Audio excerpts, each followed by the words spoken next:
오늘이 설날인데 연휴가 계속되고 또 우리 지역을 떠나가신 분들도 있을 테고 또 이곳에서 이제 가족 친척 만나서 또 이제 명절 보내는 분들도 있을 텐데 또 우리는 시간 하나님 앞에 기도하는 시간이기에 또 나와서 함께 이 기도회를 갖게 됩니다. 이러한 우리에게 주께서 함께 하시기를 기대합니다.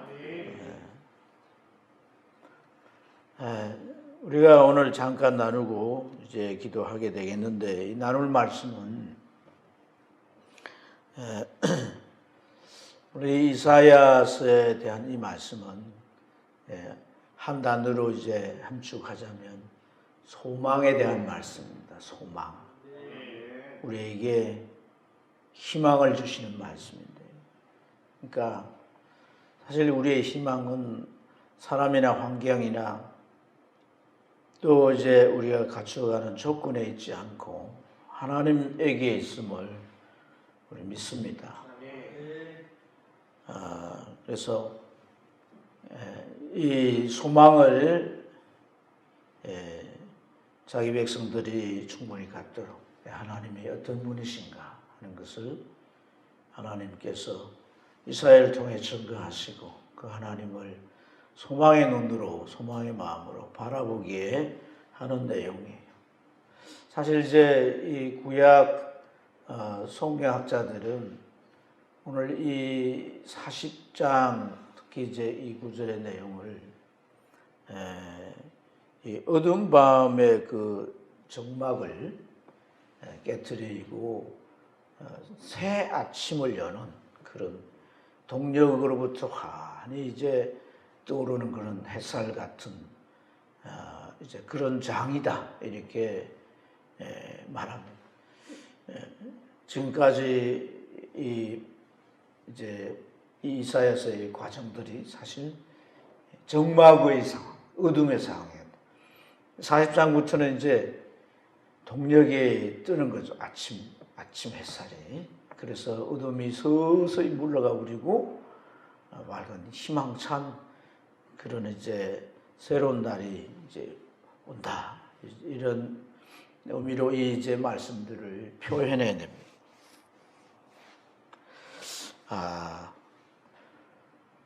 오늘 이들이 어떤 상황이기에 소망이 필요할까? 이 아침에 떠오르는 그런 햇살과 같은 온 세상을 밝히는 그런 이제 소망이 이들에게 필요할까? 사실 이제 이 이사야서를 오늘 이 40장부터 이제 보는 관점들이 좀 달라요. 그래서 이제 좀 그런 관점들을 조금 이해를 접근해 보면 이제 우리가 성경을 이사야서를 그냥 이렇게 기록된 순서대로 이제 읽을 수도 있고 또 이 이사야서를 이제 세 가지로 구분해서 이제 쓴 그런 의미로서 이제 보는 관점들도 있는데 우선 이제 좀 이 이사야서를 그냥 한 통으로 보고 연결해서 본다고 할지라도 그 시대, 그 시점에 이 하나님의 백성들은 어찌 보면 참 이렇게 뭔가 의지하고 기댈 만한 그런 변변한 게 없어요.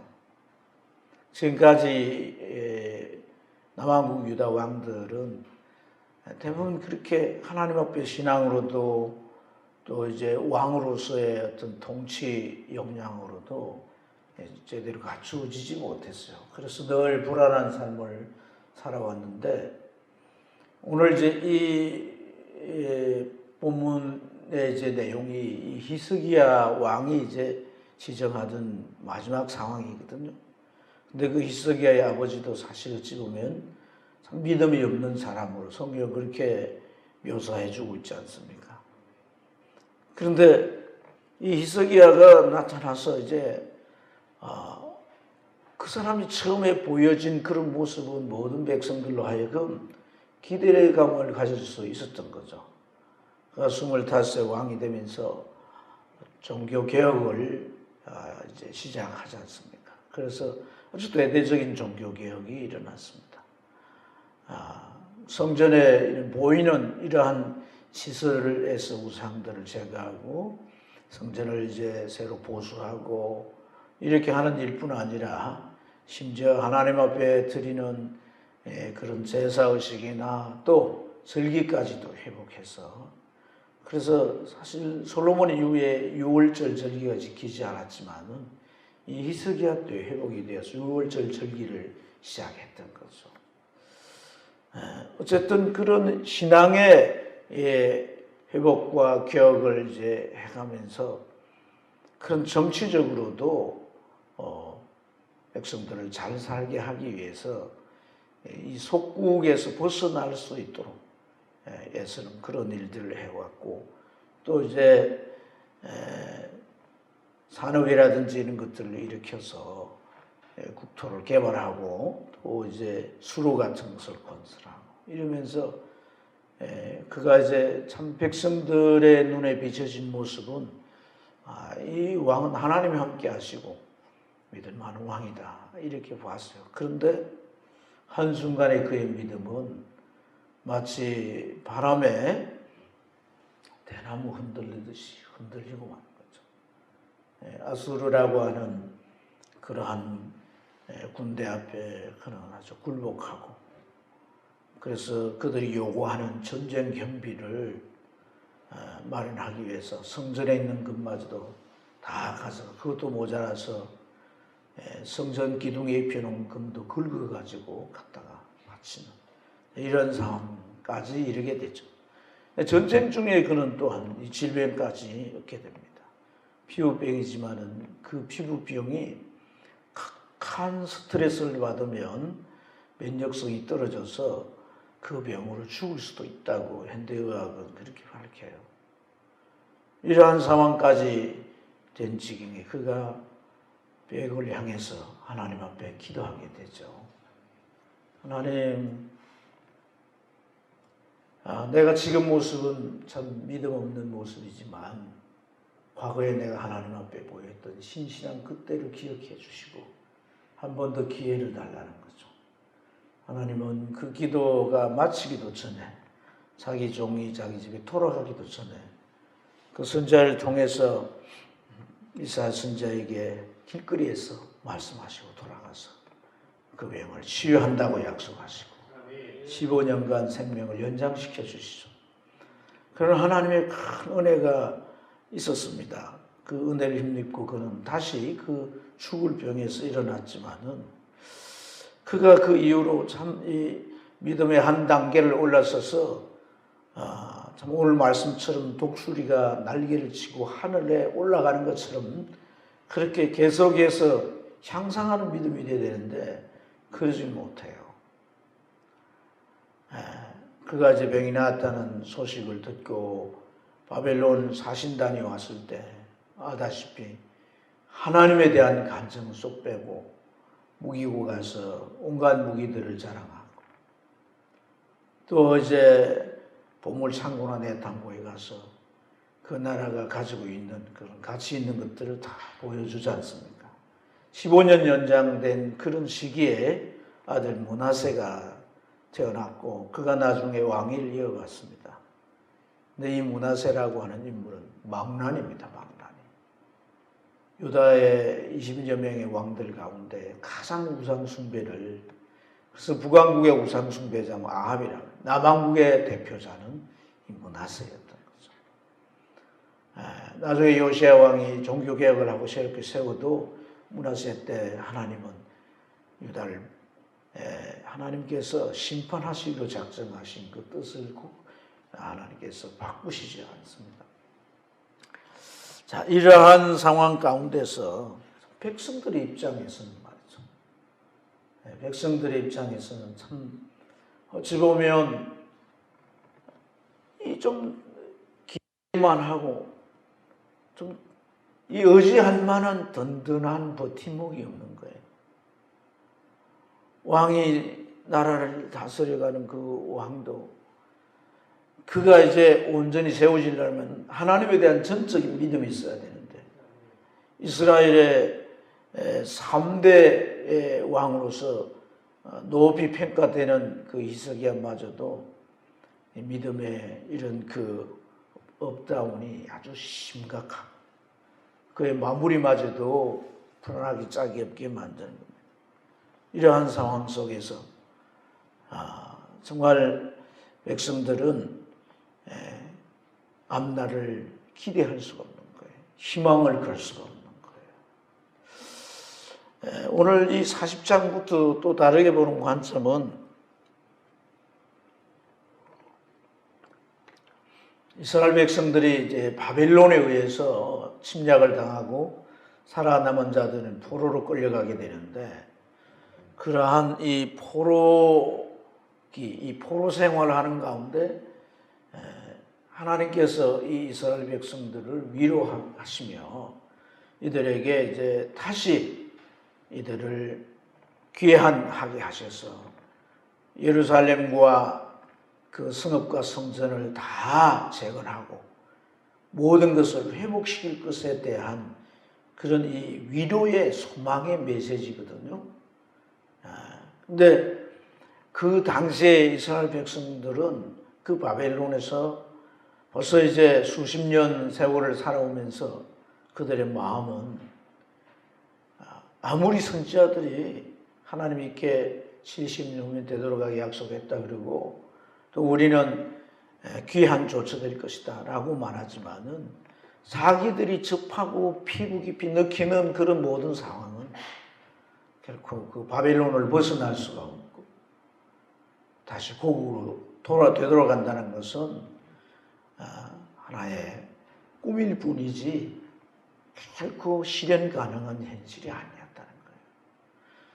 그래서 여러분 우리가 시편을 보면 바벨론에 돌아갈 때 그 귀환의 노래가 있어요. 귀환의 노래. 그 귀환의 노래를 보면 귀환하는 그들이 부르면서 어떤 내용의 가사를 부르냐면 우리가 꿈을 꾸는 것 같다. 이렇게 말해요. 꿈을 꾸는 것 같다. 그게 그들의 실제적인 솔직한 심정이었다는 거예요. 얘는 도무지 현실적으로 이루어질 수 없는 거예요. 바벨론이라고 하는 나라는 조금 이제 뻥을 못하며 미국 같은 그런 강한 나라입니다. 무슨 힘으로 말입니다. 어떤 독립운동을 하고 그들이 거기에서 저항을 해가지고 그 압박에서 벗어나서 고국으로 되돌아갈 수가 있습니까? 불가능하지. 그런데 오늘 이 말씀 40장 앞부분에 보면 하나님을 그들이 소망을 가질 하나님을 어떻게 소개하고 있느냐면 천지 만물을 창조하신 분이다. 오늘 우리가 읽은 이 말씀 가운데도 38절을 보면 너는 알지 못하냐 듣지 못하냐 영원하신 하나님 여호와 땅끝까지 창조하신 이는 그러잖아요. 창조하신 26절에도 보면 뭐 읽지 않았지만 눈을 들어서도 봐. 이 모든 것이 하나님이 창조한 게 아니냐. 하나님은 만상을 이렇게 이끌어내시고 각각 그 이름을 불러 모으신다. 그러면서 앞부분에서 누가 하나님과 비교할 수 있냐. 아무도. 어떤 왕들도 어떤 큰 세력도 어떤 큰 대국도 하나님과 비교할 수가 없다. 하나님이 역사적 주권을 가지고 이루시면 그 하나님의 선한 뜻대로 다 이루어지게 되는 것이다. 그래서 창조주 하나님 주권을 가지시고 당신이 만드신 것을 그 뜻대로 지배해 가시는 하나님을 그 낙심 가운데 그들이 다시 고국으로 되돌아간다는 그런 그 희망을 가질 수 없는 의심으로 가득 찬 그런 백성들에게 하나님은 이사야를 통해서 다시금 믿음을 촉구하고 소망을 갖도록 희망을 갖도록 이렇게 말씀한 것인 줄로 믿습니다. 여러분, 오늘 우리가 이러한 내용들을 보면서 깨달아야 되는 것은, 우리가 상황 때문에 때로는 우리의 신앙마저도 흔들리거나 또 우리의 신앙이 그 상황에 희석되면서 점점 추락되고, 우리 안에는 하나님의 그 손길로 말미암아 되어질 어떤 것도 기대하지 못하는 그런 그야말로 믿음이 다 사그라들어서 마치 배터리에 말이죠, 눈금이 마지막 하나도 남아있지 않는 그 간당간당한 상태에 있을 수도 있는 거예요. 그게 인간인 거예요, 인간. 우리는 이 상황이나 현실에 너무 지배를 받기 쉬운 연약한 존재인 겁니다. 때로는 그래서 우리를 질그릇 같다라고 표현합니다. 사실 질그릇은 그 흙으로 만든 그릇이잖아요. 구워서 만들었지만 가장 깨지기 쉬운 그릇이죠. 뭐 녹그릇이나 쇠그릇은 찌그러져도 깨지지는 않잖아요. 질그릇은 부딪히면 깨지는 거예요. 현실에 부딪히고 삶의 환경에 어떤 문제에 사람에 부딪힐 때마다 깨져서 정말 이렇게 파괴 직전에 놓이는 것이 인간의 연약함이죠. 연약함. 우리가 강해질 수 있는, 이 현실을 이겨내고 강해질 수 있는 비결은 뭐냐? 하나님을 바라보고 그 약속을 붙드는 것인 줄로 믿습니다. 하나님께서 이러한 이 소망의 말씀을 하시는 것은 그들이 의심의 수렁 속에 믿을 수 있는 것이 하나도 없기 때문에 정말 하나님마저도 말이죠, 믿지 않는 그런 지경에 처해 있기 때문에 하나님은 이런 소망의 말씀을 주시는 줄로 믿습니다. 사실 이 명절이 됐지만 명절 기분이 납니까, 여러분? 모르겠어요. 저는 이 명절 기분도 잘 나지 않고요. 암울한 현실 때문에 참 우울한 이 마음 한켠을 숨길 수가 없습니다. 사실 우리가 이 상황을 보면 어디 한 군데 잘 되리라고 하는 그런 이제 참 우리에게 그 마음을 이렇게 환하게 해주고 기쁘게 해주는 게 잘 보이잖아요. 오늘 부른 찬송 가운데도 처음 불렀던 노래 가운데도 주어진 것이 작게 보여도 이렇게 참 이렇게 주어진 게 너무나 작게 여겨지고 보잘것없이 여겨져서, 그렇기 때문에 또 자기 자신이 점점 위축되고 너무나 이렇게 작아지는 것 같은, 저만아도 희미해져 있는 이런 것 같은 느낌이 들 때가 있습니다. 새롭게 시작하는 입장에야 뭐 내일에 또 어떤 기대가 있겠지만, 저처럼 나이가 이제 60대가 넘고 많은 세월을 살아오면서 참 이런 상황일 때 느껴지는 것은 얼마든지 참 우울할 수가 있을 수 있습니다. 우리가 사실 이 코로나 때문에 1년 남짓 세월이 신앙에 있어서도 참 속된 말로 이 코로나가 젖을 담아 놓은 거예요. 우리 믿음이 사람들의 모습 속에서 그냥 적당주의로 그렇게 이제 점점 그렇게 바뀌어져 가는 모습이 있습니다. 또 하나 우리가 생각해 볼 수 있는 것은 이 코로나가 끝나도 오랫동안에 이렇게 젖어왔던 이 긴 시간들이 만들어내는 증후군이 적지 않을 거라는 겁니다. 우리가 하나님 앞에서의 회복이 간단한 문제가 아니라는 거죠. 그래서 우리는 하나님 앞에서 정말 우리의 상태 그대로를 가지고 나아가는 이런 시간이 필요합니다. 하나님 신이 그 손을 뻗어서 우리를 붙잡아 일으켜 주시는 그러한 이 하나님의 손길이 와닿는 시간이 우리에게 필요합니다. 우리가 기도할 때 우리 안에 낙심이나 의심의 어둠 먹구름들이 다 사라지게 될 줄 믿습니다. 우리가 기도하면 죽기로부터 오늘 이제 이사야 40장에 그런 이제 주제의 말씀처럼 말이죠. 새로운 여명의 빛을 비칠 줄 믿습니다. 우리 각자 한 사람 한 사람을 마치 독수리가 힘을 얻어서 날개를 치며 올라가는 같은 뛰어도 걸어도 지치거나 피곤치 않는 그런 힘이 죽기로부터 오는 것이죠. 하나님이 모든 것을 이루시기에 앞서서 우리들에게 먼저 힘을 주시는 거예요. 우리에게 힘 주시는 그 힘을 우리가 이러한 기도의 시간을 통해서 회복해야 할 줄 믿습니다. 사실 이스라엘 백성들이 그 포로의 귀환에 있어서 한 일은 아무것도 없어요. 아무것도 없습니다. 그들이 해야 되는 역할은 그 어떤 것도 없어요.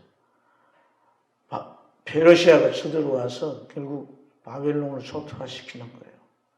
그리고 고레스 칙령이라고 하는 귀한 명령, 그 유명한 명령을 내리는데 그것은 유대 백성들 보고 불쌍히 여기서 고레스가 그렇게 했다고 성경 기록하지 않습니다.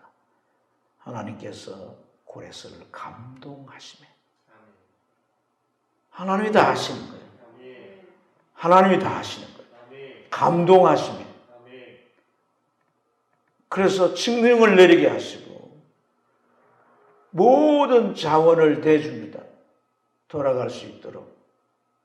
돌아가는데 필요한 여러 가지의 무슨 돌아가는데 필요한 도구들이나 또 그들을 보호해 줄 군대나 그들이 돌아가면 가서 뭐부터 해야 됩니까? 다 무너진 거 복귀는 먼저 성전부터 재건해야 되고 성벽도 재건해야 됩니다. 이런 것을 할 물자도 고레스가 다 그들에게 지원해 주는 거예요.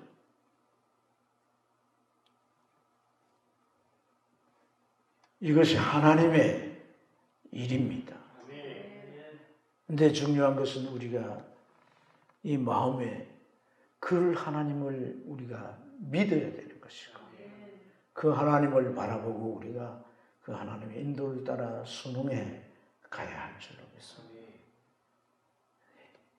그래서 에스겔은 하나님께서 약속한 것을 하나님께서 회복시키는데 마치 그 상황이 너희들이 유월절이나 명절을 지키기 위해서 예루살렘 성전에 모일 때 그때 하나님 앞에 드릴 그런 양의 떼가 그 예루살렘에 가득 차지 않냐. 여기저기서 드릴 제물의 떼들이 울음을 울고 이제 이리저리 다니는 그런 짐승의 떼가 사람과 함께 가득 찼지 않느냐. 하나님 그렇게 회복하실 것이다. 그러나 너희가 이걸 아무리 하나님이 약속했을지라도 기도해야 한다. 기도해야 한다. 그렇기 때문에 다니엘은 목숨을 걸고 하루에 3번씩 기도한 거다. 사자밥이 될 걸 각오하고도 그렇게 되도록 명령이 떨어져도 그는 기도의 시간을 그렇게 놓칠 수가 없었던 거예요. 우리가 중요한 것은 하나님이 다 이루실지라도 자기 백성의 믿음을 통해 이루신다는 것을 기억해야 합니다. 기도할 때 하나님은 우리에게 놀라운 비전을 똑똑히 보게 하시고 이걸 붙들고 나아가게 하실 줄로 믿습니다. 시간 우리 기도하겠습니다.